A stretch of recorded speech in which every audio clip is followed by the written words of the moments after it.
What's going on, social media world? Live More, Chris Moore, Edmond, Oklahoma, May 17th, 2018. First episode. Staying away from Red Shade Diaries for a little bit, taking a break, and figured I'd actually just explain to you guys part of the reason why I'm doing all of this anyway. But I want to give you a little bit of history, a little bit of background on what's going on in my life, what has been going on, what sort of motivated me to start this whole project in the first place. So about a week and a half ago, 2 weeks ago, there was a video I touched on a little bit about some of the stuff I went through. There's a couple of videos I mentioned some stuff maybe about blood sugar and having to eat certain stuff, going to the doctor, some of the blood tests I did for thyroid hormonal stuff. Anyway, hopefully I could find those papers later and show you guys a little bit about the journey, the long, arduous journey I went through, as I'm sure that some of you guys have as well, and maybe you're still going through that.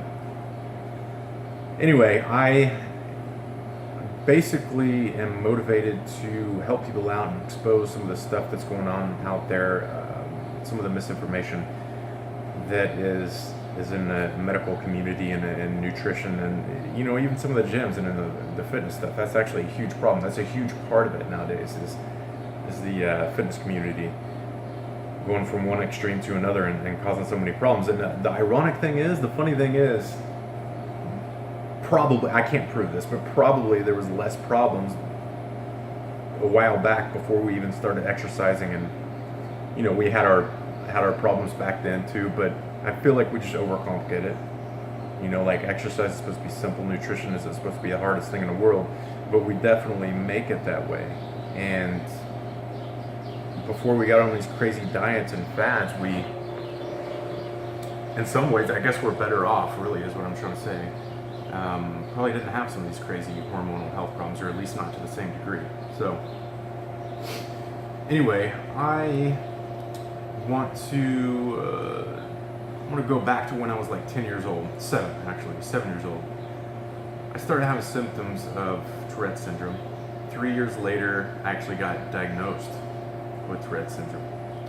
I'm going to touch on that in another video, actually, and explain everything. So it's a long story. So my mom actually was a therapist, and she kept pushing the doctors to do more research and more tests, and it was just hard to figure out what was going on. They didn't know as much about it in the early 90s as they do now. I mean, the information's rampant, especially in this day and age with the information overload that we're under constantly. So I figured out I had Tourette's syndrome. Great. Then I had to take medicine. I went to therapy. I had a lot of exercises I had to do at home for all the mental, emotional stuff I had to deal with, and some of the physical tics. And that's, by the way, that's what people think of Tourette's syndrome, is the, jerking and twitching and stuff like that. And they don't realize all the, they call them comorbid conditions that are associated with it, like depression, anxiety, sleep problems, OCD, ADD, anxiety, you name it. The list goes on and on. And I had to deal with most of those, if not all of those, what I said there. So later on, I started dealing with some hormonal issues and stomach issues, digestion. I had reoccurring ulcers. I had all sorts of stuff going on.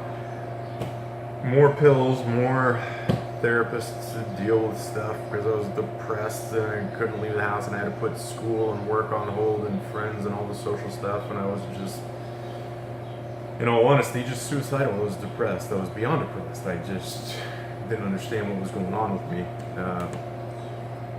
So about 6 or 7 years ago, like I said, I started researching on my own a little bit, and kind of realized that all that stuff is connected: mental, emotional, physical, spiritual, or whatever, if people want to go into that, if they believe in that whole thing.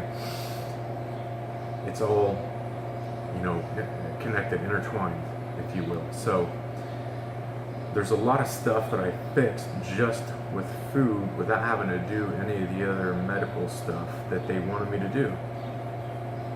And I'm convinced if I took it even further and took it more serious, was more dedicated to getting rid of all that, then it would probably be all gone. I can't prove, because I'm not a doctor or a neurosurgeon, neurologist, but I'm almost certain, and I hesitate to say this because I know people might get mad at me if they've dealt with some of these issues before, but I don't even know if there is an actual Tourette syndrome. Maybe it's just how that person is affected hormonally with what's going on with them internally. It could be, it could be that that's all it is. I've seen a lot of people heal themselves from crazy stuff that doctors said were incurable, something that was impossible. But, anything's possible. Then again, nothing's perfect. This is life. We do have problems, and we can't just snap a finger and an arm grows back. So, just because anything's possible doesn't mean it will happen. So, I'm going to dig around for my papers. Hopefully I can find my papers, my blood work and all the stuff that I went through since I was a kid, and neurologists and psychiatrists, psychologists, you name it, and see what I can pull up. But anyway, that's just a short little video. I wanted to give you guys my background, my experience with all this stuff, part of the reason why I'm doing this, and social media stuff, or Live More in Red Shade Diaries. But that's it for today, and I will see you guys maybe Saturday. I think it's probably going to be Monday, Thursday, Saturday. I kind of like that. It's like middle, end, and beginning of the week. Seems like people are digging that so far. So I will see you guys in a couple days. Thanks for tuning in. Put some sunscreen on. Peace out.